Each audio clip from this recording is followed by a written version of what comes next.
Pernah kepikiran nggak? Apa sih yang sebenarnya bikin dunia digital kita ini aman?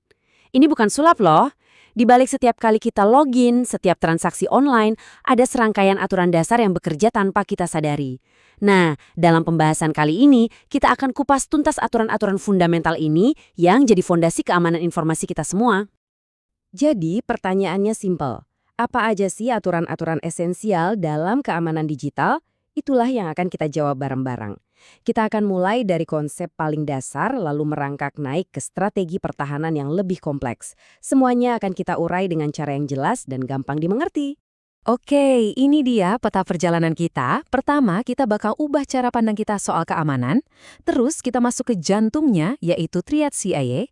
Habis itu kita lihat apa yang terjadi kalau keamanan itu jebol, gimana cara kita membuktikan sesuatu itu asli. Lalu kita bahas 5 langkah untuk ngasih akses, dan terakhir, gimana caranya membangun benteng digital yang kokoh. Siap?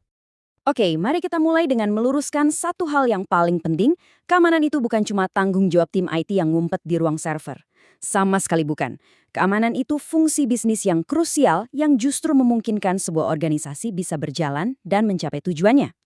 Jadi, kalau bukan cuma urusan teknis, lalu apa dong? Intinya begini. Tujuan utama keamanan itu adalah memastikan bisnis tetap jalan. Titik. Ini semua tentang melindungi kemampuan perusahaan untuk terus beroperasi, ya setiap hari, tanpa harus terganggu oleh ancaman apapun. Nah, sekarang kita masuk ke fondasi dari semua konsep keamanan informasi. Konsep ini dikenal luas sebagai triad CIA, dan ini adalah 3 pilar utama yang menopang seluruh bangunan keamanan digital kita. Disinilah letak jantung dari keamanan informasi. 3 pilar ini, kerahasiaan, integritas, dan ketersediaan, membentuk apa yang kita sebut triad CIA. Seperti yang bisa kita lihat, ketiganya ini adalah tujuan utama. Percaya deh, hampir setiap langkah keamanan yang bisa kamu bayangin, mulai dari password yang kita pakai sampai firewall yang melindungi jaringan, itu dirancang untuk menjaga keseimbangan antara ketiga prinsip ini. Yuk kita bedah satu persatu.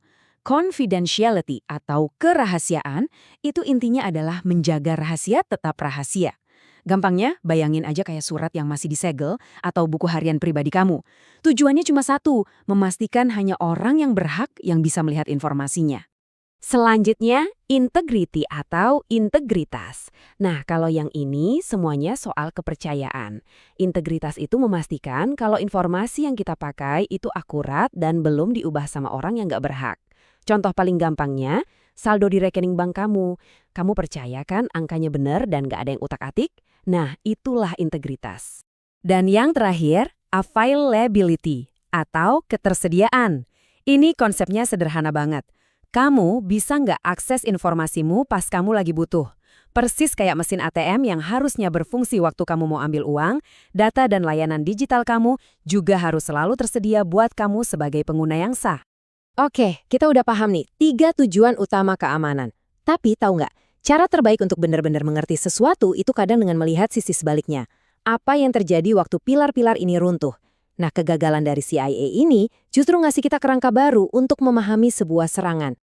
Dan ini dia kebalikannya. Kalau tujuan kita adalah CI, maka kegagalannya dikenal sebagai DAD. Ini bukan cuma singkatan yang gampang diingat loh. Ini adalah cara yang sangat jitu untuk mengelompokkan dampak dari setiap pelanggaran keamanan. Nah, perbandingan ini nunjukin hubungannya dengan sangat jelas. Waktu kerahasiaan gagal, terjadilah disclosure atau pengungkapan data rahasia. Waktu integritas gagal, terjadilah alteration atau data diubah secara ilegal. Dan waktu ketersediaan gagal, terjadilah destruction atau penghancuran sumber daya. Jadi CIA itu bentengnya, DAD itu serangannya. Selain triad CAI tadi, ada 2 konsep lagi yang super penting untuk membangun kepercayaan di dunia digital. Tanpa 2 hal ini, semua interaksi online kita bakal penuh keraguan. Yang pertama adalah authenticity atau keaslian. Gini deh, gimana caranya kamu tahu kalau email yang kamu terima itu ya beneran dari bank kamu, bukan dari penipu? Nah, disitulah fungsi keaslian. Ini adalah jaminan bahwa data yang kita terima itu benar-benar dari sumber yang semestinya dan nggak diubah di tengah jalan. Konsep kedua ini namanya agak rumit. Non-repudiation atau nirsangkal. Artinya nggak bisa disangkal. Anggap aja ini kayak tanda tanggal digital yang sah secara hukum. Ini memastikan seseorang nggak bisa ngeles dan bilang, loh, bukan saya yang kirim email itu, atau saya nggak pernah beri barang itu. Inilah pilar akuntabilitas di dunia digital.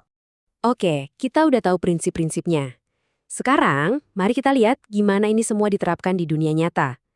Setiap kali kamu masuk ke sebuah sistem, sebenarnya ada proses 5 langkah yang terjadi di belakang layar untuk ngatur akses kamu. Proses ini sering disebut layanan AAA, singkatan dari Authentication, Authorization, dan Accounting. Tapi, seperti yang bisa kita lihat dari diagram ini, proses lengkapnya sebetulnya ada 5 langkah. Yuk kita ikuti alurnya dari mulai identifikasi sampai akuntansi.